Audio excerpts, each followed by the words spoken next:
el 80% también, que es la cifra en la que nos estamos moviendo todo el tiempo, el 80% han fingido un orgasmo alguna vez. Más o menos. Yo tengo el dato, ahora mismo estoy tirando un poco de memoria, ¿vale? Ya. Pero tengo el dato del 65% de mujeres cis, ¿vale? Voy a hacer un poquito de disclaimer. Heterosexuales finge orgasmos de forma recurrente. Más o menos, 65% es mucho. De forma recurrente, ¿eh? No, claro que mucho. Este es un estudio de hace unos añitos. Quizás después de todas estas conversaciones, después del succionador de clítoris y tal, la cosa ha cambiado. Que también podría ser que la gente haya dicho, venga, vamos a cambiar las cosas. Mónica, ¿cómo estás? Estoy bien, gracias. ¿Tú qué tal, Alex? Muy bien, te agradezco mucho que hayas venido y me hayas honrado con tu presencia. No, hombre, yo te agradezco mucho que nos hayas invitado. Hablo en plural porque hablo en nombre de Plátano Melón, pero personalmente te agradezco que me hayas invitado a mí. Vaya exitazo tiene Plátano Melón. ¿Has visto? Llevamos unos años, petándolo bastante. Desde 2019, más o menos, hasta ahora, es como hemos tenido más bombazo, por así decirlo. Septiembre de 2019, por ahí. Y es muy significativo también de algo positivo de los tiempos que vivimos, ¿no? Que hay menos prejuicio y la gente está como más dispuesta a disfrutar abiertamente de sus relaciones sexuales y a probar cosas nuevas también. Total. Bueno, ha sido un trabajo de construcción y de deconstrucción de hace años. Quiero decir, no es algo que se dé ahora de la nada, sino que hemos estado trabajando diariamente para deconstruir tabúes, derribar mitos sobre la sexualidad. Entonces, el resultado es que ya la gente se atreve más a explorar o sencillamente a generar conversación. Y una cosa muy interesante es que se genera incluso de forma intergeneracional, es decir, se habla en casa, entre nietas y abuelas o entre madres e hijos. Entonces esto es súper interesante. ¿Sabes cuándo me di cuenta yo de lo que habíamos avanzado a este respecto? En una ocasión cuando yo trabajaba en televisión y estaba en la redacción, y en la redacción eran mayoritariamente mujeres en aquella redacción. Y una mañana llegué y estaban todas hablando de las bondades del Satisfyer famoso. Qué raro. Y digo, fíjate, porque en otros tiempos no habrías entrado en una redacción y estaría la gente hablando de juguetes sexuales y menos mujeres, ¿no? Que había más tabú. Total, sí. Y yo creo que incluso hace menos de 10 años no había manera de ver evidentemente ninguna foto de un vibrador o de un juguete erótico en redes sociales, tan solo. Y claro, a raíz de eso ya fue casi el pan de cada día, ¿no? Era muy frecuente ver este tipo de contenidos o de conversaciones, o en una redacción ver hablar un grupo de mujeres de juguetes o de sexualidad, sencillamente. Sí, a mí lo que me sorprende es que creo haber leído y escuchado en numerosas ocasiones últimamente que la gente tiene menos sexo, que tiene menos relaciones sexuales. Creo que especialmente los jóvenes, para sorpresa de muchos. Total, sí. Bueno, hay varias variables, valga la redundancia en este sentido, porque a nivel cultural sí es cierto que ha cambiado mucho y muy rápido la idea que tenemos de sexualidad y cómo la vivimos y la experimentamos. Por otro lado también, las expectativas que teníamos alrededor del sexo también van cambiando. Entonces, sí es verdad que antes quizás se hablaba menos, y esto me refiero ya a la generación de los baby boomers, por así decirlo. Se hablaba menos de sexualidad, pero íntimamente se vivía más, quizás. Había más experiencias, había más contacto con otras personas. Yo creo que ahora la situación se ha revertido mucho, es decir, se habla mucho más, se experimenta mucho menos y hay mucha más presión a la hora de exigirnos tener un sexo que pueda estar a la par de algunos estándares que tenemos en la cabeza. Y también la pornografía, evidentemente, ha tenido su papel aquí. Entonces, sí, desde luego. ¿Y por qué ahora esa presión que nos imponemos en ser solventes en la cama? Quiero decir, ya antes la gente quería ser solvente en la cama, pero ahora es como que tenemos que ser los mejores. Es como si esa filosofía del éxito imperante se haya extendido también a cuestiones amatorias. Total. No, es muy interesante esta pregunta. Yo me atrevería a decir que hay un protagonismo muy fuerte de lo que viene siendo la pornografía, ¿no? Lo que estábamos hablando ahora, pero sobre todo hay un vacío que es la educación sexual.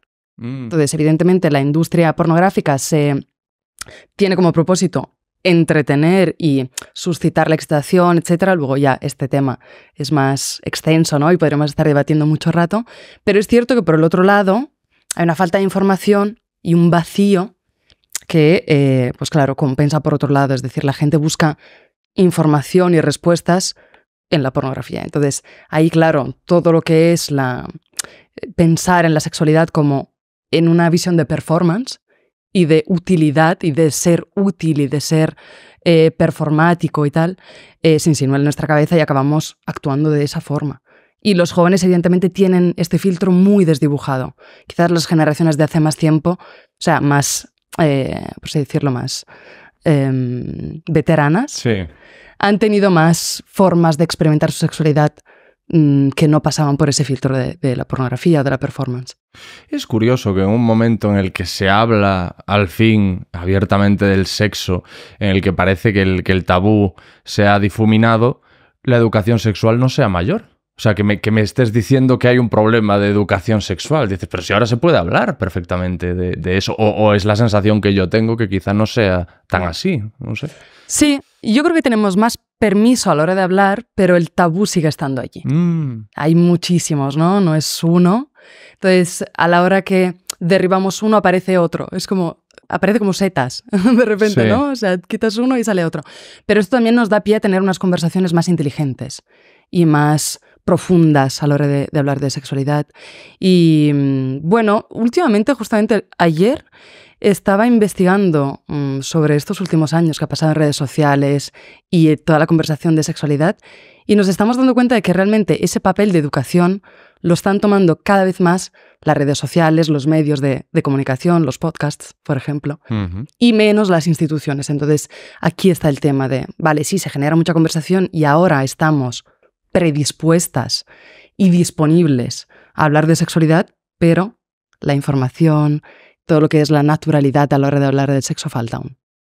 Y luego está el problema de que, bueno, está bien que se ponga ese tema sobre la mesa, que se intente educar desde podcast y redes sociales, pero muchas veces, como pasa en prácticamente todos los temas susceptibles de divulgación en redes, a veces hay quien no está legitimado para hacerlo y puede dar mensajes confusos y problemáticos también. Total. Bueno, hay mucho contenido ahora, pero no todo el contenido es tan creíble, es tan de calidad. Entonces, ahora estamos buceando en muchísima información, pero no sabemos cuál es la buena. Antes nos faltaba información. Entonces, este proceso también es muy difícil, ¿eh? Y yo creo que, yo me atrevo a decir que es más peligrosillo que el no tener información, quizás, sí. Tú, ¿sabes? Te pregunto datos relativos a Plátano Melón. ¿Cuándo empieza a operar Plátano Melón? Nosotros empezamos en 2015. Tú estás desde el principio. Yo estoy desde 2019, concretamente. Vale, casi. Bueno, casi. Casi. Vale. Sí. 2013. 2015. 2015. Y el éxito o la aceptación de lo que ofrece Plátano Melón fue sostenido en el sentido de un crecimiento lento pero sin pausa, bueno, lento o normal pero sin pausa, o hubo un año en el que despegó? Digamos que siempre hemos tenido bastante éxito desde un punto de vista conversacional, sobre todo, y evidentemente a nivel de mercado, es decir, industria de los juguetes eróticos también. No había mucha variedad. Nosotros, bueno, por lo menos digamos que los sex shops convencionales eran los típicos de luces rojas y de esos, ¿cómo se dice? ¿No? Esas vitrinas donde no sabías qué pasaba dentro, así un poco turbio. Un punto sórdido. Un poquito. No, sinistro, un poquito. Sí. Sin embargo, claro, Plátano Melón propone un modelo totalmente diferente, que es luz, es color, propone atraer a un público mucho más mainstream, mucho más naif, entre comillas. Entonces, a partir de ahí también, evidentemente, la conversación que se iba a generar iba a ser muy diferente de la que veníamos teniendo desde hace unos años. Entonces, sí es cierto que teníamos cierto interés por parte de la población, aunque era un poquito civilino. En plan, la gente iba hablando entre sí, pero no lo manifestaba tan abiertamente. Y es a raíz de 2019 cuando tenemos el boom, realmente. Por las colaboraciones que tenemos con embajadoras de la marca, por las conversaciones acerca del succionador de clítoris, que mencionabas antes también. Eso fue una revolución. Fue una revolución. El Satisfyer. Total, sí. Sí, porque abrió las puertas a hablar de clítoris, precisamente. Es decir, el juguete erótico ya deja de ser meramente algo fálico y algo vaginal, y esto poco se habla, pero realmente se empieza a desplazar la atención hacia el clítoris. ¿Vale? Entonces, ya digamos que a nivel social se cocía un poco esa conversación y esa importancia de ese órgano que ha estado descuidado durante toda la vida, básicamente, del mundo. Y ahora ya teníamos un juguete que estaba dispuesto a darnos placer, no por vía vaginal, sino que por vía clitorial. Y evidentemente eso se volvió un poco bandera y un poco símbolo, desde luego. Luego se generó ese debate, ¿no? Como YouTube va a acabar con la televisión. Pues el Satisfyer, como las mujeres hablaban, hacían tales alabanzas al Satisfyer. Yo me acuerdo en esta redacción que había chicas que decían, no, yo 30 segundos, 40 segundos de Satisfyer y yo ya duermo tranquila y tal.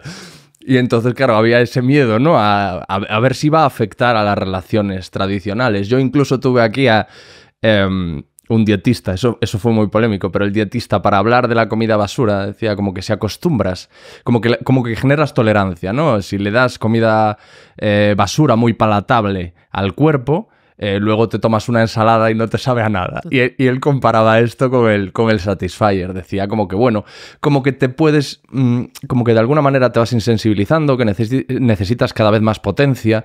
Esto generó muchísimo debate y hubo muchas críticas de mujeres que dijeron, pues lo primero, ¿por qué tiene que estar un señor diciendo cómo funciona esto, cómo deja de funcionar? Y segundo, que eso no es verdad.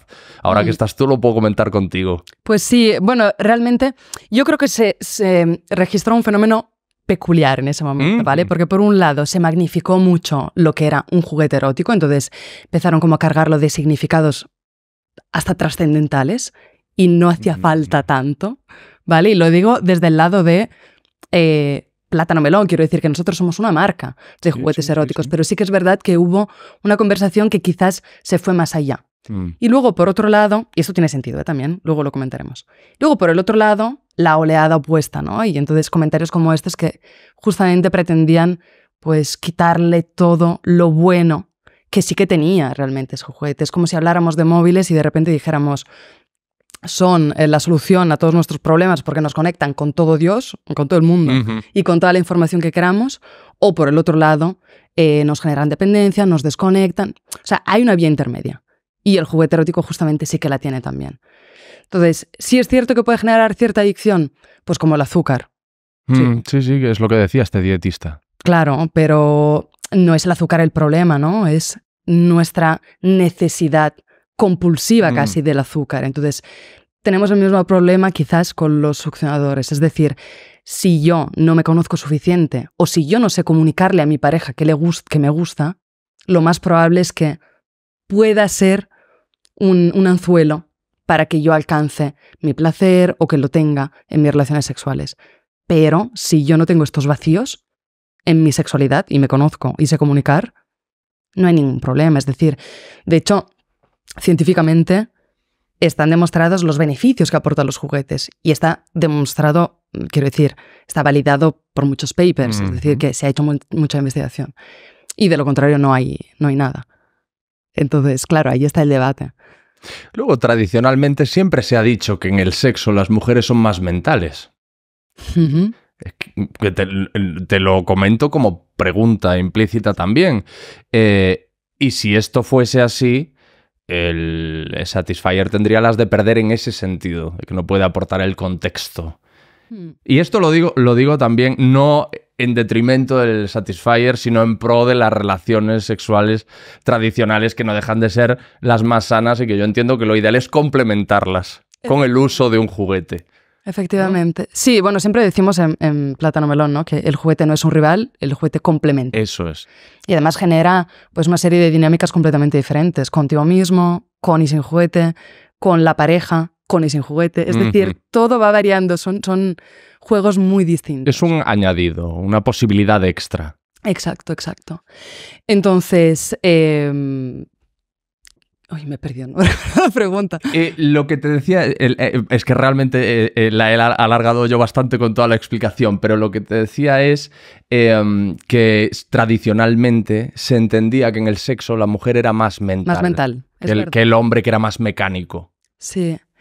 Bueno, aquí esta conversación también es muy interesante. Muchas veces la pregunta es, ¿qué viene antes? Nuestra creencia popular y cultural que nos dice es así, por lo tanto actuamos como tales y nos adaptamos, o efectivamente somos personas que estamos configuradas de forma diferente y entonces vemos el resultado en la cultura. Yo me atrevo más a decir que realmente somos mucho más parecidos de lo que creemos. Entonces, quizás estas creencias justificaban algunas cosas. No sé si voy a profundizar mucho más en esto, pero sí que es verdad que no hay evidencias de que las mujeres sean más mentales o más emocionales y los hombres más físicos. Sí es verdad que hay sustratos y de la cultura, ¿no?, que nos meten un poquito en la cabeza esto. Me sorprende que cuando se menciona eso normalmente da la sensación, cuando este tema se habla con una mujer, de que el hecho que te digan que eres más mental en el sexo es algo negativo, cuando todo lo contrario. O sea, quiero decir, yo creo que esto deja en peor lugar al hombre, el que sea más mecánico, ¿no? Más primitivo, más acción y se acabó. Sí, puede ser. Sí, es verdad. O sea, yo creo que realmente el hecho de estar en la sombra del hombre para las mujeres ha tenido su parte evidentemente negativa desde muchísimos lados, pero la parte positiva es que ha podido experimentar y explorar la sexualidad desde lugares mucho menos guionizados, ¿no?, y mucho menos encorsetados. Entonces, por ejemplo, sexualmente se ve al hombre como más mecánico, ¿no? Sí. Como decías, en plan, vamos al lío y pam, pam, pam, y ya está. El patrón es este y vamos a seguirlo en estos tiempos, con esta performance, con esta funcionalidad. Para las mujeres esto no es del todo así, es decir, no pasa nada si no funcionas de una forma muy guionizada o muy pensada culturalmente. Entonces también hay esta parte de más mental o más emocional, ¿no? Y es todo mucho más, está más desdibujado. No lo sé si es más negativo o no, depende del punto de vista, supongo, pero es verdad que no somos tan diferentes, eso es cierto, para lo bueno y para lo malo. No quiero perderme, porque cuando hablábamos del Satisfyer has dicho, cuando hablabas de que se magnificó el Satisfyer, me has dicho, esto lo comentamos después. Sí.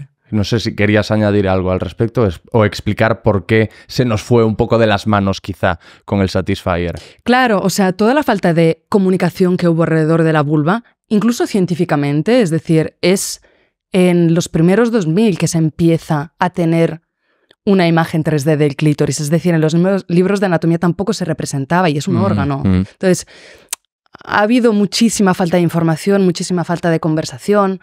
Hay una de cacao, incluso científicamente hay términos que se solapan mucho, no se entiende muy bien. Sí. Nosotros investigamos diariamente en Plátano Melón y muchas veces tenemos que reunirnos en plan, vale, esto quiere decir esto y esto quiere decir lo otro, o sea, diferenciarlo. ¿Vale? Entonces, socialmente, evidentemente, esto aún más, ¿no? O sea, hay muchísima confusión. Entonces, cuando tenemos por fin un medio y una herramienta para poner en luz y que nuestro placer y la sexualidad se protagonice un poco desde el lado más, pues eso, más mediático incluso, pues estalló, evidentemente.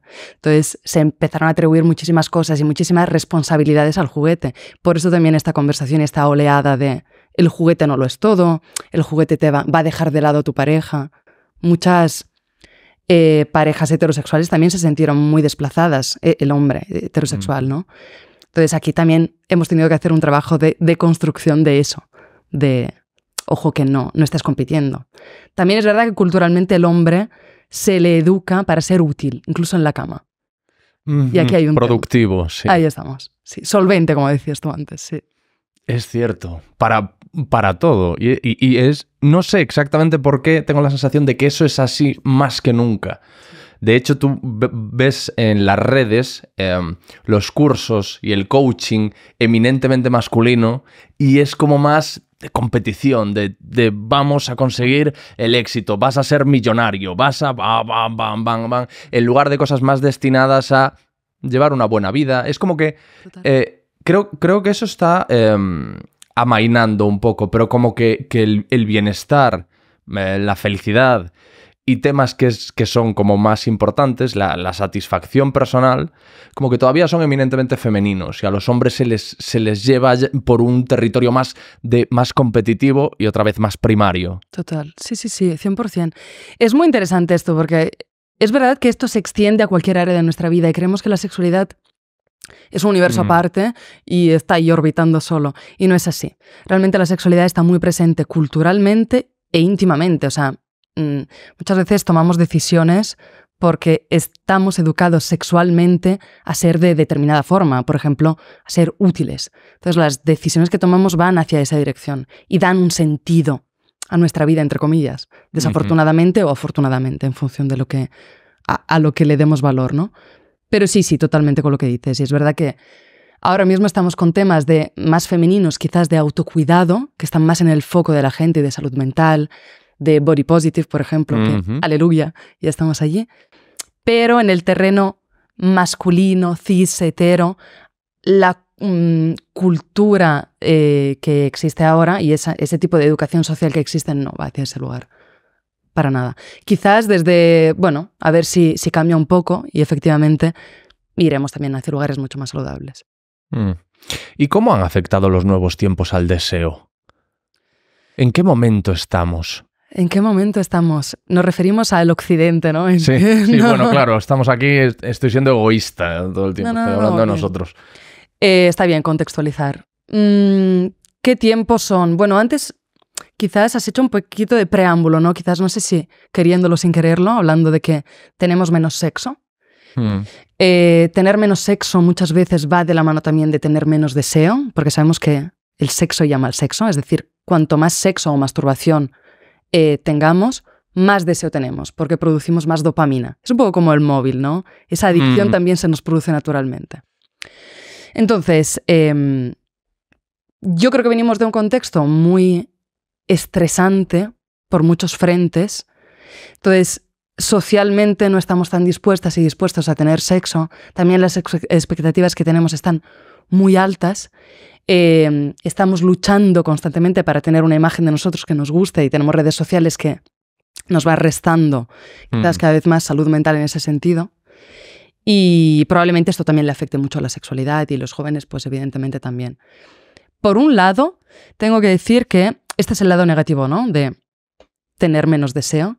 Por otro lado, ¿por qué debemos estar teniendo deseo constantemente? Eso es interesante también, sí. ¿No? Muchas veces nos hipersexualizamos porque socialmente deberíamos hacerlo, ¿no? Y estamos recordándonos constantemente que no hemos tenido sexo, llevamos una semana sin tener sexo y es como, no pasa nada, absolutamente nada. Pero es verdad que el deseo siempre se ha visto desde la lente del problema, desde la falta. Yo creo que también el que quizá el deseo se haya resentido un poco tiene que ver con esa exigencia de la que hablábamos. Si cada vez que voy a acostarme con alguien es un examen, eso te impone de tal forma que dices, mira, mejor me quedo en casa y me pido una pizza. Total, sí. O me pongo Netflix y hago binge watching, ¿no? De Netflix. Es verdad, mira, justamente en sexología aquí pasa algo muy curioso que tiene un nombre, se llama efecto espectador. Es decir, ese momento donde tú te desconectas del momento presente y te ves como desde fuera, ¿no? Y ves tu performance desde fuera. Y esto pasa justamente por esa exigencia y esa autoobservación que tenemos justamente a la hora de tener relaciones sexuales con otra persona. Porque a solas no pasa. Claro. ¿Vale? Entonces, es como si la otra persona fuese un poco un espejo de nosotros y nos vemos desde fuera. Y eso, evidentemente, es un caldo de cultivo para pensamientos intrusivos, que también podemos hablar de esto, es muy interesante. Por favor, sí. Y evidentemente nos genera una desconexión de nuestro placer. Entonces aquí entramos en paradojas. Por ejemplo, estoy desconectado porque estoy pendiente de mi performance, con lo cual no llego al orgasmo, quiero llegar al orgasmo, me autoobservo, y entonces estás en un bucle donde es imposible llegar al orgasmo o imposible excitarte y entonces pierdes la erección. Entonces entras en bucles así de autoobservación y autoexigencia que son muy frecuentes y la gente tiene como la sensación de que le pasa a él o a ella solos y que son bichos raros, pero realmente cuando extiendes la conversación te das cuenta de que es lo más frecuente. Fíjate, es común que se hable de el gatillazo, la disfunción, la impotencia masculina, pero las mujeres también tienen problemas en el sexo. Y es un tema que yo tengo la percepción de que no se trata tanto, cuando yo creo que las mujeres serán las primeras que quieren que se hable de eso, porque intuyo que será más común de lo que parece. Sí, totalmente. Aquí hay dos factores. Por un lado, nunca he interesado mucho lo que es la salud sexual femenina. Y hablo de salud sexual, no solo de placer sexual, sí, pero también placer. Pero nunca he interesado mucho. Ya temas como, por ejemplo, la menstruación dolorosa es un tema muy presente en la sociedad y las mujeres no son una minoría, es decir, es un espectro de la población enorme y aún no hay suficiente atención a ese problema. La sexualidad del placer aún menos, ¿vale? Entonces, por aquí, por un lado, está la falta de atención hacia los problemas sexuales y las dificultades, y por el otro está todo el tema de la performance, ¿no? Si eso es algo que pertenece más al segmento masculino, los problemas que tenga una mujer pues no son demasiado funcionales, ¿no? No obstaculizan la performance. Pero sí que existen. Número 1, si quieres, podemos hacer como un ranking. Sí, sobre todo porque yo creo que lo agradecerá a todo el mundo entender esto y hablar de esto. Sí. Número 1 es la falta de deseo. Y esto, número 1, voy a hablar en género binario, ¿vale? Hombres y mujeres. Sí. Vale, todo el mundo no, pero casi un 46% de las mujeres acude a terapia por falta de deseo, un 25%, es decir, 1 de 4 hombres acude a terapia por falta de deseo. Y los que no lo harán por vergüenza. Efectivamente, temazo esta. Hay 2 emociones que están muy presentes en la sexualidad. Uno es la culpa y el otro es la vergüenza, justamente.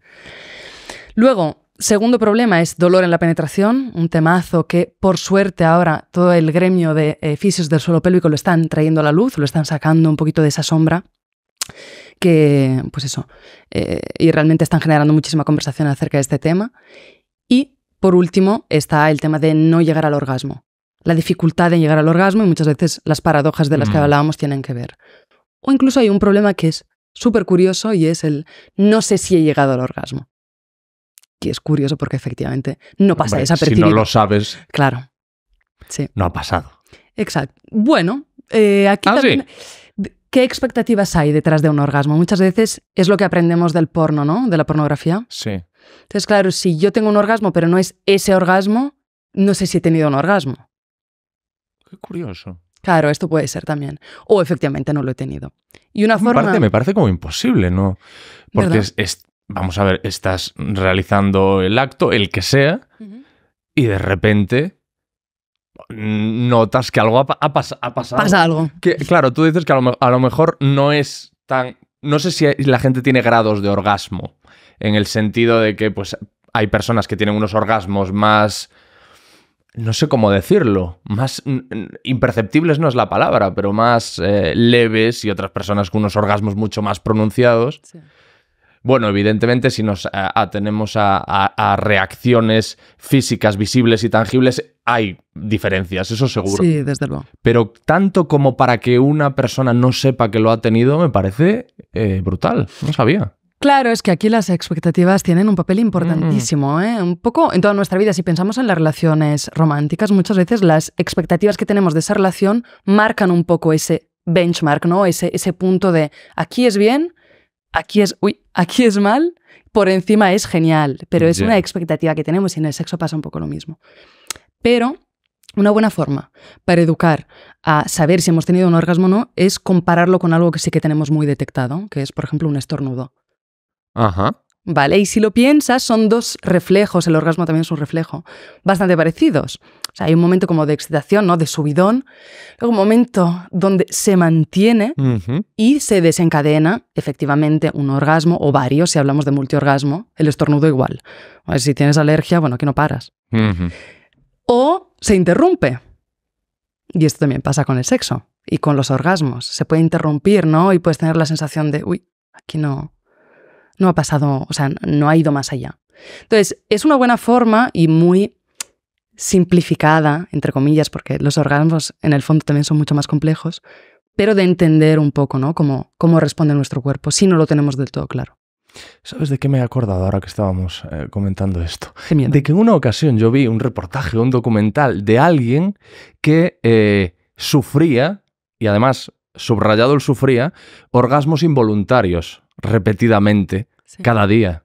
Y era un infierno, paradójicamente.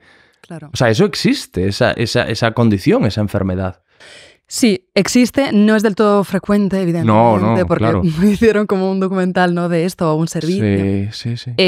Pero sí que es verdad como que muchas veces vemos el orgasmo desde un lado solo maravilloso y solo placentero, pero evidentemente, claro, todos los excesos luego son un problema. Y en este caso también, evidentemente. Gracias a vosotras, a Plátano Melón, he descubierto que en el 80% de las parejas, hablábamos de sexo, en el 80% de las parejas hay un problema a ese respecto. Porque hay una parte, uno de los dos miembros de esa pareja, que tiene mucho más deseo que la otra. O se puede ver desde el lado opuesto, que una persona tiene un deseo más bajo. Total. Y sí. Eso, claro, ¿cómo se gestiona eso? Total, hablando de deseo, claro, es que tenemos problemas de deseo normalmente cuando, mayoritariamente, ¿vale? Sí. Cuando generamos un vínculo con otra persona. Vínculo sexual o romántico, da igual, ¿vale? Entonces, cuando nuestro deseo se compara con el de otra persona. Yeah. Porque a solas nos da más o menos igual tener más o menos deseo. Nos apañamos, entre comillas, ¿no? O incluso si estás solo, es hasta deseable tampoco tener demasiado. ¿Sabes? Exacto. Estoy tranquilo, no quiero tranquilo. ahora jaleos. Claro. Pero si estamos con otra persona, efectivamente allí entra en juego esas ganas de tener esa actividad compartida o no tenerlas, ¿vale? Entonces, un 80% de las parejas justamente sufre, entre comillas, sufre, tiene sentido la palabra sufre, ahora también lo desglosamos, de algo que se llama discrepancia del deseo, ¿vale? Y esta discrepancia quiere decir, pues, la diferencia en número de diferencia de ganas en frecuencia o en calidad de deseos, es decir, de gustos. Y es algo totalmente natural, lo único es que culturalmente no lo tenemos como muy normalizado. Creemos que las parejas o las personas encajan como engranajes, ¿no? En su vida y en el sexo también, y todo el mundo tiene que tener las mismas ganas en cualquier etapa de su vida y ganas de hacer lo mismo en cualquier etapa de su vida. Y eso no es así. Lo más probable es que esto no suceda. No, te decía que además lo aterrador es cuando eso pasa, que piensas como yo no soy suficiente para la otra persona. ¿Qué puede pasar a partir de ahí? Si esa persona tiene unas necesidades, sobre todo ya utilizar esa palabra, ¿no? Pero si esa persona tiene unas necesidades que yo no puedo cubrir. Satisfacer, ¿no? Sí, totalmente. Claro, es que ahora, justo esta dinámica, cuando no se habla o cuando no se tiene suficiente educación sexual para entender cómo funciona el deseo de cada uno o de la pareja, ¿vale? Esta dinámica, que es algo súper frecuente y natural, es que casi es no automático, pero es lo más probable en el fondo, ¿no? ¿A quién le gusta ir al cine el mismo día, a la misma hora, ver la misma película, en la misma semana? Quiero decir, hay muchas... Es algo muy común y se puede extender a cualquier esfera de la vida, ¿vale? Pero justamente esta dinámica da pie a una serie de consideraciones e interpretaciones dentro de la pareja que pueden generar mucho malestar. Entonces, para la persona que desea más, tiene como la sensación de no ser suficientemente deseable para su pareja, y la persona que desea menos tiene la sensación de no estar a la altura. Y entonces aquí la gente hace como una ecuación muy rápida de somos incompatibles. Claro. Es que la pareja no se resume solo en vuestro deseo o vuestra frecuencia sexual. O sea, la pareja es un mosaico de tantas cosas que reducirlo todo a eso es un problema. Y en terapia sexual, mucha parte de la terapia consta de educación sexual. Y si resuelves dudas, que la duda número 1 en sexualidad es normal. Y da igual cómo acaba la frase. Si resuelves ese es normal, resuelves gran parte del problema. Y en este caso, la solución práctica, ¿cuál es? ¿La masturbación para la persona que tiene más deseo? Depende. Claro, cada caso es un mundo, me imagino. Sí. Claro, es tan multidimensional. O sea, por un lado hay factores que dependen de factores orgánicos, por así decirlos, ¿vale? Por ejemplo, toma de anticonceptivos, toma de antihistamínicos, antidepresivos, ¿vale? Tema médico. O cuestiones cardiovasculares, etc., ¿vale? Hay muchísimos temas. Por otro lado, hay un lado más psicológico, es decir, sufro ansiedad, tengo depresión o sencillamente estoy en un momento de mi vida donde la carga mental es excesiva, ¿vale? Entonces, emocionalmente no estoy muy compensado, estoy más... mi atención se tiene que ir hacia lugares donde me permitan estar bien, ¿vale? Y luego hay todo un tema contextual, es decir, lo que ocurre en mi vida en el día a día que hace que se entorpezca más o menos mi deseo. Por ejemplo, una mudanza una pandemia. La pandemia que tuvimos, bueno, todo el mundo tenía temas de deseo y por suerte se empezó a hablar también de eso. O una ruptura o cualquier cosa, ¿vale? Entonces, hay muchos frentes abiertos aquí. Y en la vida muchas veces te ocurren muchas cosas a la vez. Entonces, hay que atacar muchas cosas. Y luego, evidentemente, está la relación de pareja, que no siempre es idílica. Muchas veces hay fricciones. Entonces, claro, hay momentos donde se quiere solucionar un tema sexual en la cama, pero el problema está en la sala de estar, o sea, en el comedor. Fuera de la cama. Fuera de la cama. Entonces, muchas veces hay que revertir eso, solucionar lo que pasa fuera de la cama y, por arte de magia, se solucionan cosas en la cama. Esto pasa.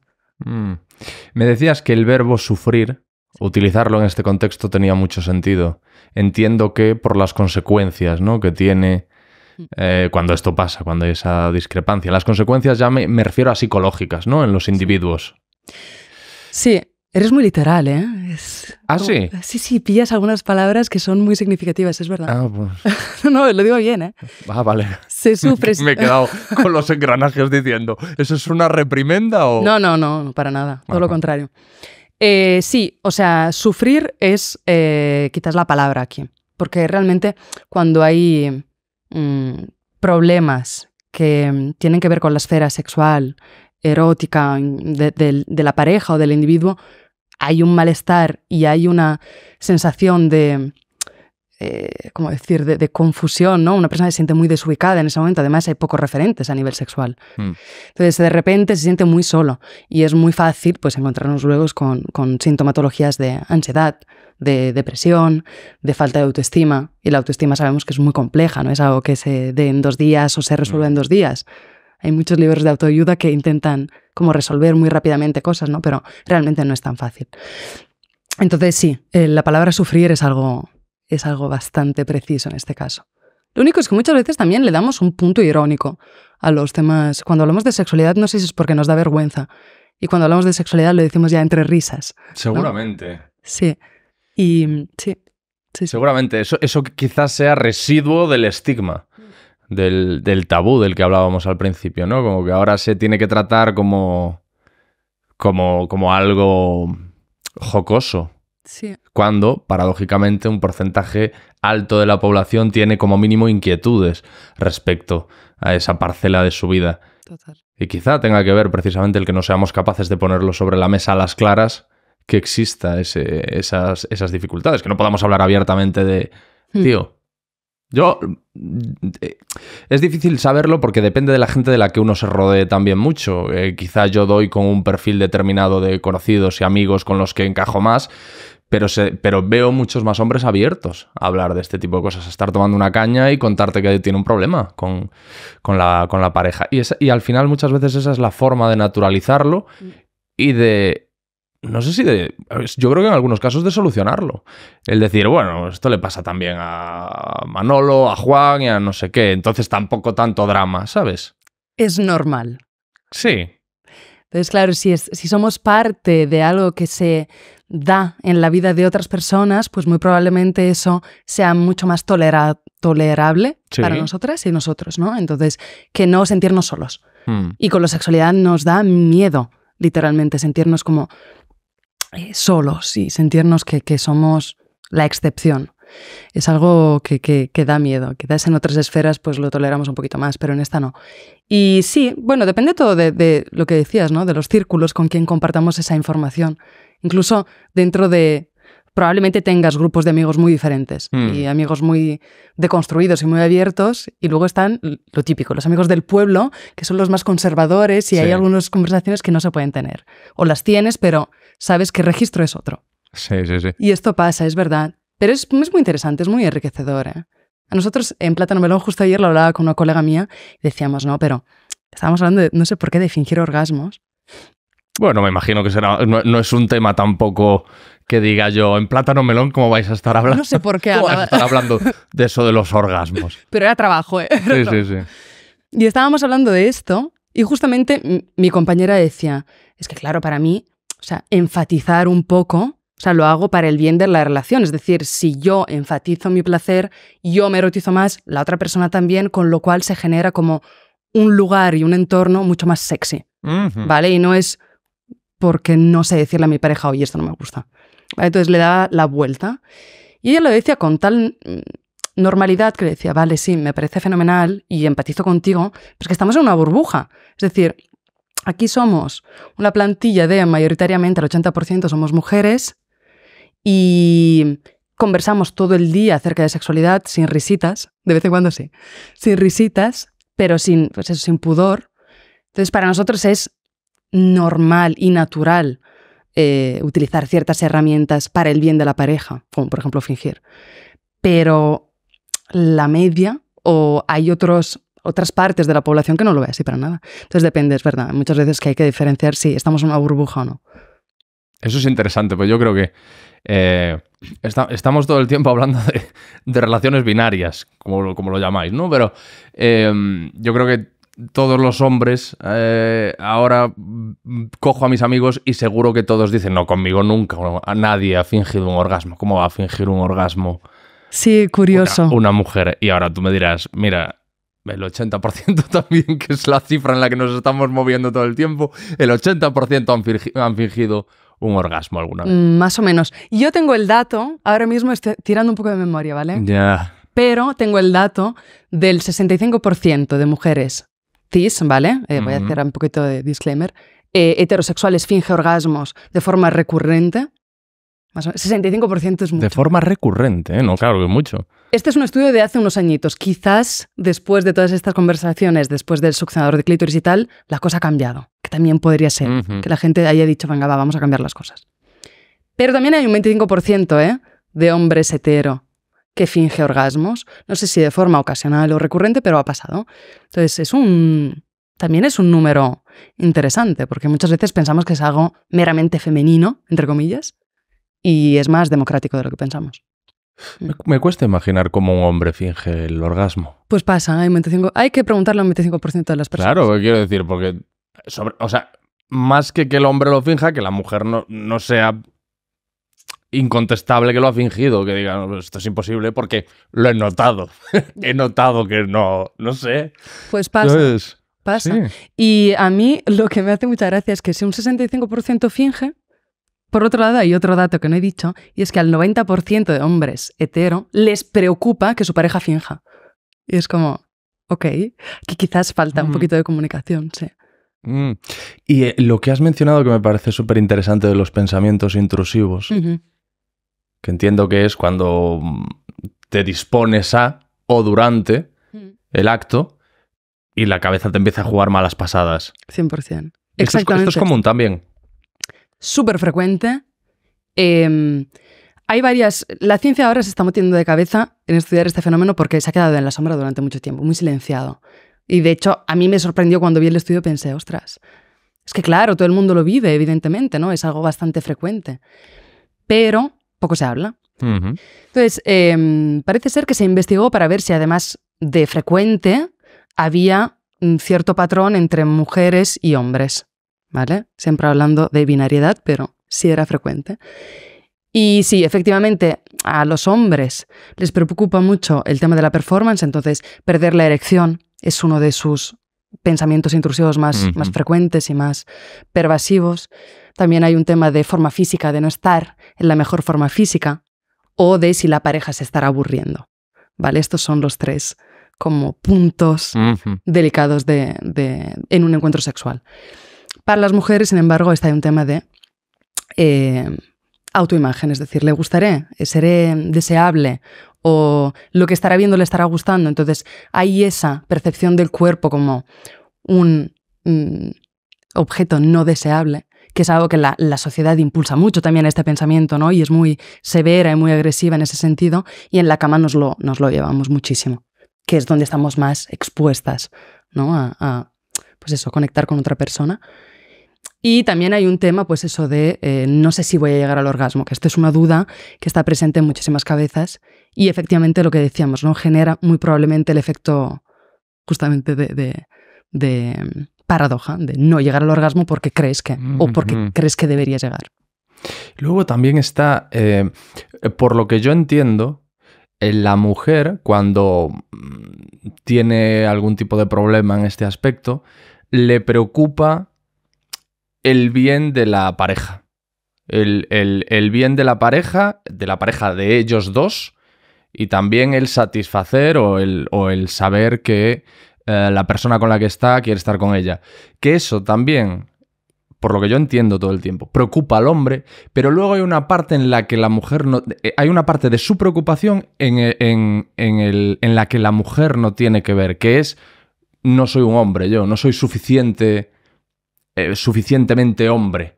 Es una parte inherente al hombre, del ego masculino, ¿no? De yo necesito además ser bueno en el sexo, porque si no soy un flojo, si no soy un débil, ¿qué clase de hombre soy yo si no cumplo aquí y no soy un macho? Total, sí. Bueno, aquí está todo lo que...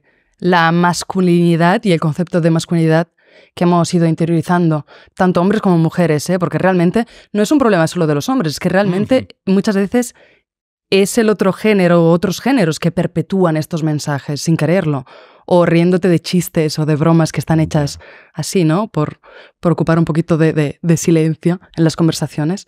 Entonces, sí, o sea, todo el tema de la virilidad y el concepto de masculinidad, que realmente es muy frágil y muy cultural. O sea, cada contexto tiene un significado de masculinidad totalmente diferente, si lo miramos con perspectiva, ¿no? Pero es verdad que esto también tiene mucha presencia luego en la cama, absolutamente.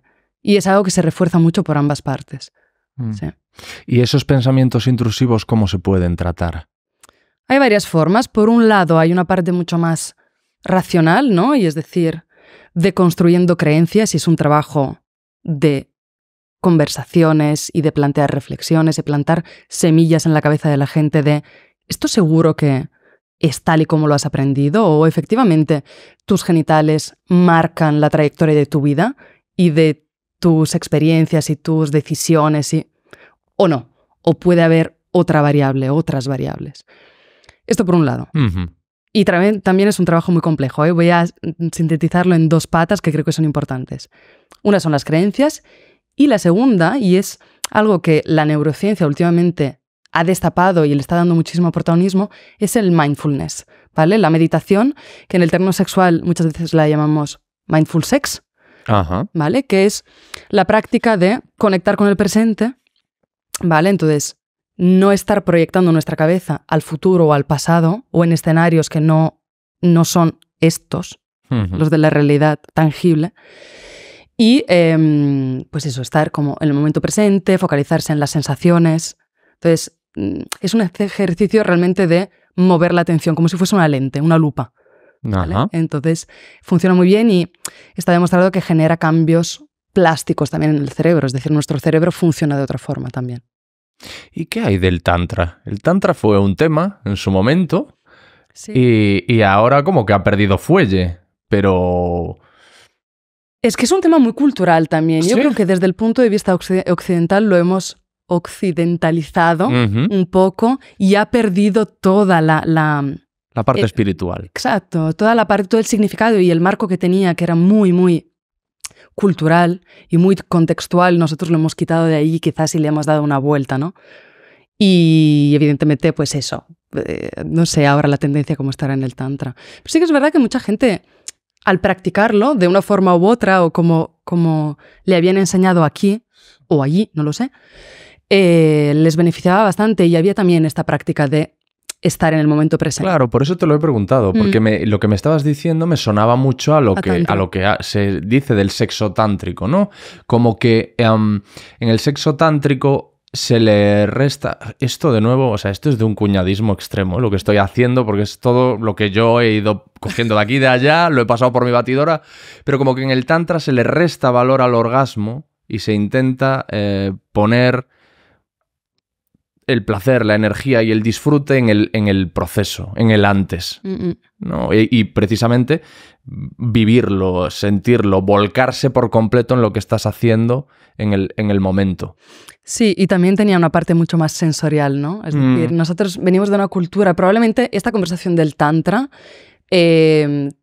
fue muy útil, a pesar de desvirtuar un poco del significado del Tantra, pero fue muy útil en nuestra cultura porque somos una cultura realmente muy mecánica. O sea, el término mecánico me ha encantado porque realmente tiene mucho sentido. Y muy focalizada al orgasmo, es decir, es muy orgasmocentrista, coitocentrista, ¿no? Es todo muy genitalizado también. O sea, el sexo es genitales, penetración, orgasmo. Fin, este es el guión. Ya. Y sobre todo si tienes pene. Este es el guión. Y luego tienes pautas. La erección de esta forma, en estos tiempos y tal. Sin embargo, claro, ahí la perspectiva era muy diferente. Quizás demasiado diferente. Entonces tuvimos que adaptarla un poquito para que no nos sonase demasiado a exótico, entre comillas. Pero sí que es una práctica que realmente aporta muchísimos beneficios y nos desplaza un poco de lo que conocemos y nos traslada a lugares un poquito más interesantes, quizás. Plátano Melón es una juguetería erótica. Podemos decirlo así, una juguetería sexual. Sí, es un poquito más, la verdad. Porque... Ya me lo imagino, pero bueno, ¿cómo lo puedo decir así para no...? Porque quiero preguntarte acerca de los juguetes sexuales, de quien todavía tenga cierto recelo a utilizarlos, ¿por qué sería interesante que los probase? ¿Por qué es una posibilidad, como decirlo, prometedora? Pues por varias cuestiones. También es muy buena pregunta.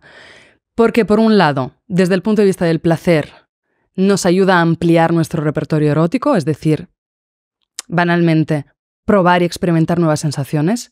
Y aquí hay un punto interesante. Es decir, ¿por qué nos gustan tanto los juguetes eróticos? Al tener manos, ¿no? Quiero decir, ¿por qué necesitamos algo que no sea nuestra mano? Pues hay una explicación que es muy banal, en realidad, pero es muy interesante. Y es que nuestro cerebro puede predecir el movimiento de nuestra mano, ¿vale? Ajá. Pero cuando es algo externo a nuestro cuerpo, no lo predice, entonces se sorprende. Y la sensación es mucho más fuerte, por así decirlo, o inesperada. Y lo que es inesperado nos gusta más. Evidentemente dentro del espectro de lo deseable, claro. Entonces, los juguetes desde el punto de vista del placer, pues eso, nos aportan esa novedad, esa creatividad también, especialmente cuando lo utilizamos en pareja, nos obligan también a salir de esas zonas de confort y de esa rutina, que no está mal, porque la rutina nos ayuda a tener un orden y una estabilidad. Entonces no es una cruzada contra la rutina, pero es ampliarla un poco, es hacerla un poquito más flexible, ¿no? Y más elástica. Y desde el punto de vista físico también nos aportan una cascada de beneficios increíble, ¿vale? Desde el lado más vascular, fluye más sangre a los genitales, con lo cual más oxígeno. El suelo pélvico, que es un músculo, funciona más, con lo cual al funcionar más lo tenemos más entrenado. Es como un bíceps, ¿vale? Exactamente igual. Entonces, si lo tenemos más entrenado, tendremos orgasmos más largos, más fuertes, ¿vale? Porque el músculo está más tonificado. También tenemos, cuando nos masturbamos, ya sea con juguetes, con la mano o con nuestra pareja sexual, al experimentar placer y orgasmo, también tenemos una cascada de hormonas y neurotransmisores que nos hacen sentir mejor, ¿vale? Entonces, el nivel de cortisol, que es la hormona del estrés que tenemos generalmente en Occidente muy alta, baja en picado y suben otras sustancias que nos hacen sentir más felices y más tranquilos. Y por otro lado también, que es una palabra que nos gusta mucho en Plátano Melón, es el tema de la comunicación. Nos ayudan, especialmente si los compartimos con una pareja sexual o varias, a comunicarnos más. Porque hay que comunicarse con un juguete. Es muy difícil adivinar lo que piensa otra persona o saber dónde lo estás utilizando. Entonces, aportan muchos beneficios y a la hora de utilizarlo a solas hay una parte de autoexploración muy chula, muy interesante. Sí. ¿Y cuál es el juguete más exitoso, el Satisfyer? En Plátano Melón es Mambo, que es nuestro succionador de clítoris. Fue bastante revolucionario cuando lo sacamos. Tiene forma de patito, es muy mono, la verdad. No lo tengo aquí, pero tengo otro, que lo he traído. Si quieres, lo puedo enseñar. Sí, por supuesto que sí. Trae para acá. Trae para acá. Sabía que este momento iba a suceder, sabía que os iba a interesar. ¿Está usado? No está usado. A ver si lo cazo rápidamente. Eso es muy interesante también, algo que ha hecho Plátano Melón desde un punto de vista de marketing o de mimo por el diseño, que es pues precisamente cierta estética de juguetería, ¿no? Que es lo que tú decías, de juguetes, de quitarle también todo no es una página que entras todo rojo sangre, ¿sabes? Típicos colores del sexo, la libido. No, es muy normalizado, muy llevado al día a día, muy aterrizado, y creo que es algo que ha jugado en favor de Plátano Melón y que es muy interesante desde un punto de vista de... Tal. Es que incluso la paleta cromática, para mencionar al equipo de arte... Eso es. Sí, realmente hicieron un trabajo maravilloso de tener una variedad de colores agradable y que fuese pues amigable, más friendly, ¿no? Y no tan pues, sórdido, ¿no? Que decíamos que a veces genera como miedo. Y lo que dices, juguetizar también en el sentido de, pues lo que dices, que sea como un patito, como... Bueno, yo traigo a Mobi, ¿vale? Que es uno de los últimos lanzamientos. Esto parece un mando de una videoconsola. Pues has dicho mando y efectivamente este es el mando. Vale. Vale, y se compone de 3 partes. Ay, qué bueno. Mira, esto ya es el mando, ¿vale? Esta parte se introduce en la vagina. Sí. Y esta parte, con el imán, se introduce, o sea, se pone en contacto con la vulva y esta parte de aquí, pues, sujeta la braguita, por así decirlo. Entonces se puede utilizar tanto simultáneamente como por separado. Vale, o sea, esto lo puedes llevar puesto en la calle. Ahí está el tema. Amiga, vale. Ahí estamos. Cosa interesante, cuando dices lo de jugar fuera de casa y tal, todo el tema del deseo que hablábamos antes, podemos erotizar espacios en pareja también fuera de casa, ¿vale? Entonces, estos juguetes también nos ayudan muchísimo y la gente que en una pareja también tiene como cierta resistencia, sobre todo esto pasa en las parejas heterosexuales generalmente, donde el hombre pone un poco de resistencia al juguete por ese hecho, ¿no? De estar pensado él para ser útil y no otra cosa que compita con él. ¿Vale? Pues estos juguetes realmente vienen muy bien porque se pueden utilizar de forma conjunta, se pueden... Está apagado, sé que quieres encenderlo. Claro, estoy dando las dos. A ver si la averiguas. Vas a estar todo hablando con los aparatos funcionando. Perdóname, porque te estaba distrayendo. No, tranquilo. Y entonces eso, a veces también se generan dinámicas muy chulas de jugar con el poder, ¿no? De una forma como consensuada, evidentemente, y esto despierta el deseo y la forma de jugar de una forma súper interesante y muy genuina, la verdad. Entonces, viene muy bien. Hace poco, amiga, lo acabo de encender. Uy, ahora apagarlo será un problema. Pero ahora no está funcionando. Hace poco, yo no sé si fue Silvia con Ghost, alguien estuvo aquí y hablando del deseo sexual masculino y femenino, comentábamos que era relativamente común en lo que respecta al deseo sexual femenino el que pase algo en espacios públicos. La posibilidad de ser descubierto o ese riesgo, ¿no? De estamos en público y estamos haciendo algo. Sí. Como esto, por ejemplo. Sí, aquí ya entramos en terreno de fantasías y deseo, ¿no? Y son dos conceptos que a veces se cruzan un poco, ¿vale? Sigues intentando... Claro. Aquí está. Es que además me has picado, porque me has dicho, a ver si eres capaz. Y ahora estoy como sintiéndome fatal. El ego masculino, me estoy sintiendo fatal. Yo te voy a dejar a ver si lo averiguas. Vale. ¿Qué pasa? Aquí se cruzan dos temas muy interesantes. Por un lado el deseo y por otro lado las fantasías. A veces se cruzan y tienen cierta intersección, pero hay veces que no. ¿Vale? Es decir, el deseo es algo con lo que deseamos de forma más o menos intensa, por así decirlo, o más o menos inmediata. ¿Vale? Podemos dejarlo ahí, que fermente en nuestra cabeza durante años, o que sea algo inmediato de, ostras, me gustaría probar esto. ¿Vale? Las fantasías son una parte de nuestro imaginario, es como la creatividad, ¿vale? Que fluye un poco de forma casual a veces y nos propone imágenes como muy distantes o cercanas a nuestro deseo y que a veces nos generan cierta contradicción, ¿vale? Entonces hay mucha gente que dice, es que yo fantaseo con esto y me siento un poco mal, ¿vale? Y realmente no tiene nada que ver con la voluntad que tengamos de llevarlo a cabo. Entonces cuando ya pones esta diferencia sobre la mesa, la gente está mucho más cómoda con sus fantasías. Y justo lo que decías, hay también un ranking de fantasías más frecuentes en la gente. ¿Sí? Es que nos gustan los rankings. Cuéntame, sí. Vale, todo el mundo fantasea más o menos, ¿vale? Se estima que el 98% de la población mundial fantasea. Y hay un 2% que quizás, pues eso, no sabemos bien por qué, pero no lo hace, no pasa nada. Entonces, ¿con qué fantaseamos? Pues con muchas cosas, pero sí que es cierto que la ciencia dijo, vale, vamos a poner un poquito de orden, porque a esto nos dedicamos, a poner nombres a las cosas. Entonces, vieron que había como una mayoritariamente las fantasías se dividían en 3 categorías. La primera sería sexo grupal o tríos, ¿no? Ajá. O sea, involucrar a terceras personas, cuartas, etcétera, dentro de los juegos eróticos. Entonces, como que la responsabilidad no esté solo en 2 personas, sino que en más. Y que las prácticas no sean solo penetrativas, quizás, sino que se puedan extender a un repertorio más amplio. Luego había una segunda categoría que es como juegos de poder. Esto, hombres y mujeres. Sí. Juegos de poder. Sí. Juegos de poder también, entonces todas las prácticas más kinky, ¿no? El BDSM, por ejemplo, etc. Entonces aquí entraban también dinámicas mucho más emocionales y más psicológicas de, por ejemplo, soy una persona que lleva el control de mi vida todo el día, 24/7 casi, porque en la oficina tengo un puesto relevante, etcétera, etcétera, o llevo unas tareas domésticas que me exigen mucho, pero en la cama quiero desconectar. Entonces tomo otro rol. Y esto también se da con mucha frecuencia. Ya, los grandes empresarios y directivos, ¿no? Que luego les gusta ser sumisos en Por ejemplo. ciertos... No sé si esto es más un cliché, pero es lo que yo tengo entendido, ¿no? Que es... Sí. Hay una parte de cliché, porque realmente está mucho más extendido, no está solo segmentado a ese target. Claro. Pero sí que es verdad que también, sí, también se da y... Sí, que tiene sentido, ¿no? Que uno busque lo contrario a lo que es su rutina y su día a día, ¿no?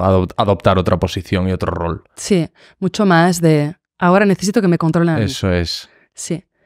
Y luego hay una parte de que quizás entra más en lo que estabas comentando, de fantasías, que es la novedad. Es decir, todo lo que es nuevo, ya sea por lugares o por prácticas o por diversidad. ¿Vale? Entonces, sí que es verdad que la parte de sexo en público, siempre dentro de lo que la convivencia social nos permita, o el erotismo. O sea, no hace falta llevar a cabo un acto sexual, pero el erotismo sí que puede estar muy presente, incluso en una sala o en el supermercado entre 2 personas, quiero decir, no.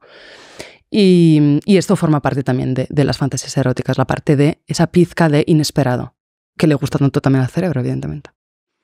Dime cómo es esto. Te está frustrando. Quiero que lo pongas en marcha. Vale. Como... A ver si ahora me voy a quedar mal yo. Esto es Mambo. No, esto es Moby. Moby. Tal cual como suena, Moby. Vale. Sí. Vale. Luego tenemos Mambo, que es el patito, es el succionador de clítoris con forma de patito. Eso que te mencionaba antes. No lo tengo aquí, porque si no, el controlador del tren, no sé qué cara se le quedaba. Pero eso habría estado bien. Y bueno, primero enséñame. Se enciende tanto por el mando como el juguete, pero no vibra, ¿vale? En este momento. Me faltaba por encender el juguete, entonces. Exactamente. Y aquí tenemos la indicación de esta parte que está en relieve, es la parte externa, y la parte que se hunde, es que no sé si se ve muy bien. Sí, como el make-up. Yo creo que sí que se ve. Se ve. Espera, vamos a ver. Pues se está viendo, ¿no? Sí. Vale. Entonces, se le da una vez al botón y empieza a vibrar, ¿vale? Ah, vale. Y tiene diferentes intensidades y diferentes patrones.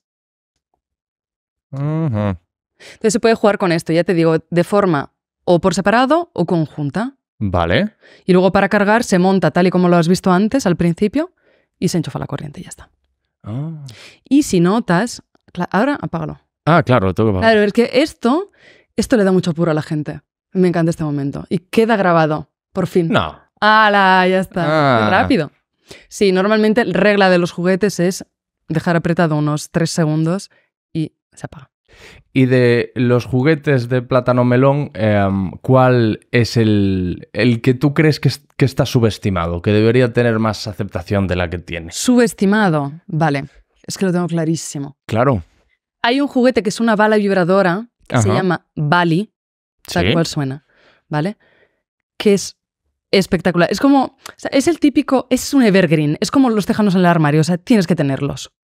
¿Vale? Y es chiquitito, es súper versátil, es muy potente. Entonces lo que permite es jugar con cualquier zona del cuerpo, tanto tuyo como de otra pareja, tenga el cuerpo que tenga, y menos introducción anal, eso sí que tengo que decirlo, pero todo lo demás permite estimularlo. Entonces es un juguete, la verdad, monísimo, es chiquitito. Muchas veces pasa que con un juguete grande lo utilizas un ratito y luego ya no te apetece tanto porque es un poco engorroso. Este es chiquitito. Entonces, creo que la gente no lo tiene como muy en el foco, Pero cuando se lo enseñas y le explicas que realmente puedes utilizarlo de 1000 maneras, les encanta. Entonces, para mí debería tener más luz en el panorama de la juguetería erótica. Que antes, cuando te preguntaba por Plátano Melón, te decía, es una juguetería erótica. Y tú me contestabas, somos más. Entonces, quiero que lo puedas clarificar, que puedas explicar qué es lo que es y hace Plátano Melón. A ver, podemos decir que estamos liderando el movimiento sex positive tanto en España como en Latinoamérica, ¿vale? Y de hecho, contamos con la comunidad de habla hispana acerca de sexualidad más grande del mundo. Somos casi más de 5 millones. O sea que somos unos cuantos. Unos cuantos. Ya. Sí. Y entonces lo que hacemos con... O sea, quizás si sigues a Plátano Melón en redes sociales, en cualquier red social que utilicemos, verás que diariamente estamos rompiendo tabúes y generando muchísimas conversaciones y diálogos. Entonces lo que realmente hacemos muchísimo, aparte de vender juguetes, evidentemente, es crear educación sexual y crear divulgación y... pues eso, ese diálogo acerca de sexualidad. Por eso te decía que somos un poquito más que una juguetería erótica que simplemente vende productos, sino que estamos allí, pues ahondando en cuestiones, en derribar tabúes, normalizar la sexualidad, naturalizarla, como si habláramos de salir a cenar, por ejemplo. ¿Y tú por qué decides dedicarte a esto, Mónica? ¿En qué momento? No esperaba esta pregunta. ¿En qué momento dices... Pues yo, antes de hablar contigo, decía, pues lo voy a preguntar. Ah, ¿En qué momento dices? pues gracias me voy a dedicar a la divulgación y a la naturalización del sexo. Fue un poco casual, en realidad, si te soy sincera, ¿eh? A mí me llamaba mucho... Yo, evidentemente, a ver, soy psicóloga y sexóloga. Vale, entonces yo empecé mi recorrido como psicóloga y allí estaba evidentemente, cuando estás en la carrera piensas que voy a clínica, ¿no? Es lo más icónico, uno se espera llegar a ser como el psicólogo ese que toma notas y tal. No es así, por cierto. Muy pocas veces es como en la camilla. Como se imagina uno, sí, ¿no? No sí. hay divanes. No es tan glamuroso. Yo tengo un buen historial de psicólogos y no hay diván. No, todos están sentados. Ni siquiera, porque también hice psicoanálisis, ni siquiera ahí. Claro. Que el diván se relaciona más al psicoanálisis, ¿no? Claro. No, ni siquiera ahí. Y no. Pues mira, qué decepción, realmente. Pues... empecé a tirar hacia la dirección de la neurociencia porque me apasionaba y de hecho algunos datos son un poco frikis míos de sacarlos de allí.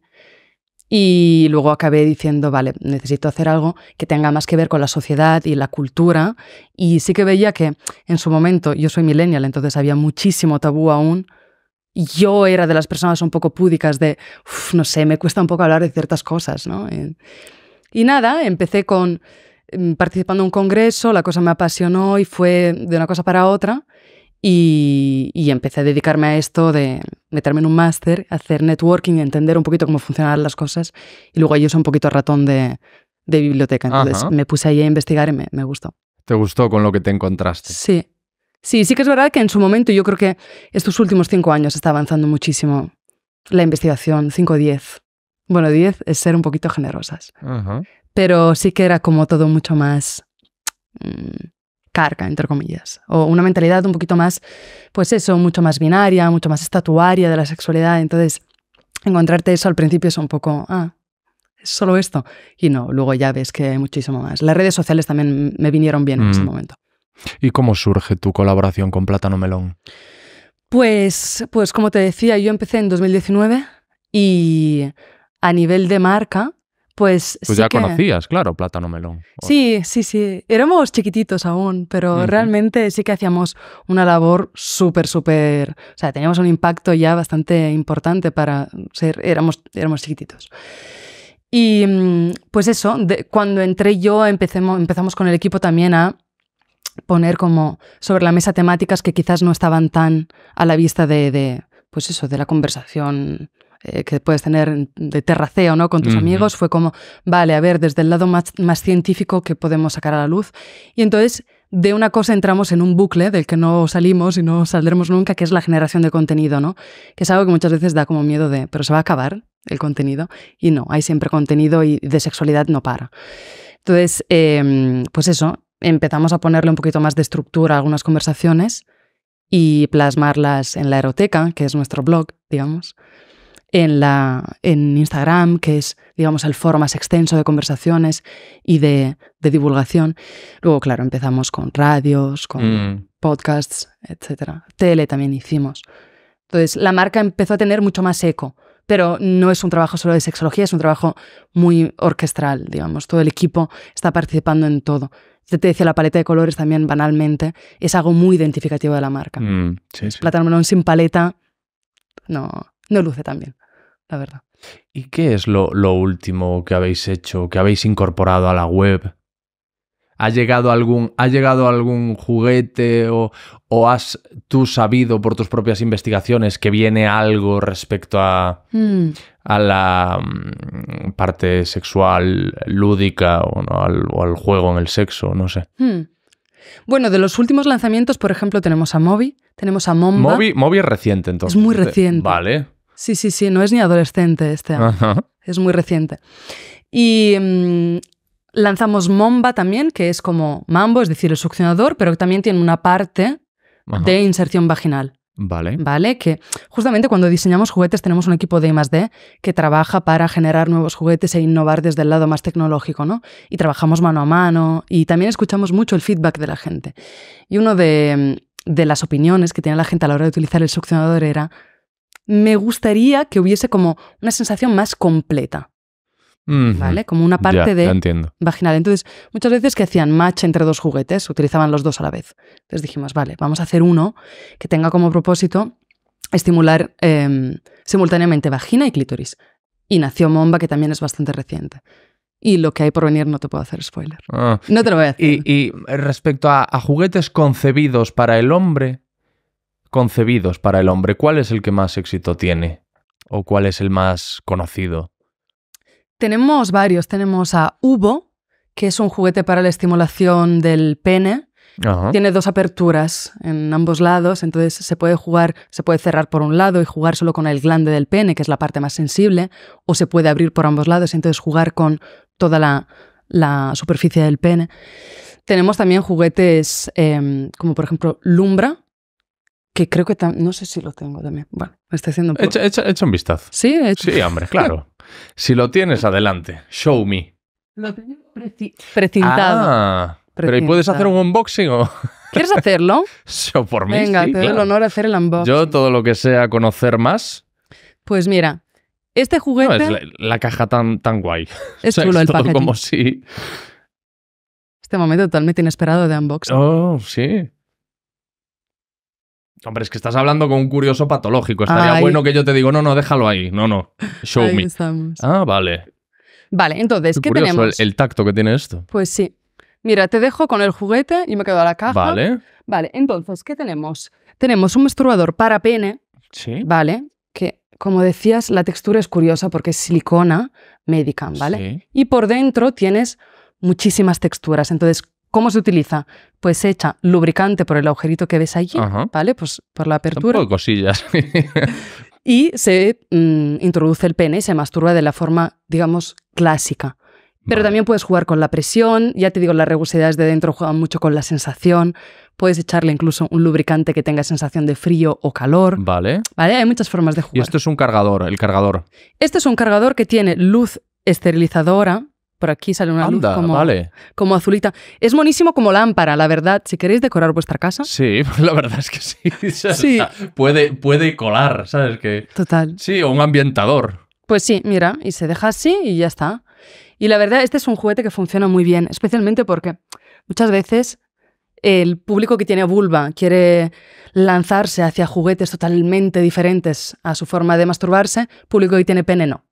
Está como mucho más cómodo en su zona de confort, cosa que también es maravillosa. Entonces se puede innovar desde la zona de confort y centrifugar hacia afuera e innovar, ¿sabes? Y este es un juguete maravilloso, se llama Lumbra. No, pues muy interesante. Tienes más juguetes ahí, ¿no? No tengo nada más, es que no he venido con maleta esta vez. No, bueno, pues está muy bien. Mira, ya tenemos uno que funciona muy bien entre el público femenino y uno que funciona muy bien entre el público masculino. Mónica, me ha gustado mucho hablar contigo, me ha parecido súper interesante. Pues muchas gracias. Esta conversación, eres muy buena comunicadora. ¿Ah, sí? Sí, Sí, tienes solo por la voz. una voz, tienes una voz muy bonita, explicas muy bien las cosas y la verdad es que para mí ha sido un placer charlar contigo y creo que para mi audiencia, que la voy conociendo después de 350 y pico episodios, también lo será. O sea que enhorabuena por tu trabajo y por lo que estáis haciendo en Plátano Melón. Muchísimas gracias. La conversación me ha parecido muy placentera y muy corta. Se me ha hecho corto. Cuando uno se lo pasa bien... Eso es bueno. Sí, es bueno. Sí, otra cosa es que también ha pasado, que acabamos y me dices, ¿cuánto llevamos? Claro. ¿Cuántos años llevamos aquí? No, para nada. Se me ha hecho corto. Muchas gracias por acogerme y acogernos. Ya vendré con más juguetes. Por supuesto. Esta es tu casa. Gracias, Mónica. A ti, Alex. Amigas, amigos, si os ha gustado este episodio, aquí podéis acceder a algunos de los mejores momentos del podcast. Y no os olvidéis de suscribiros.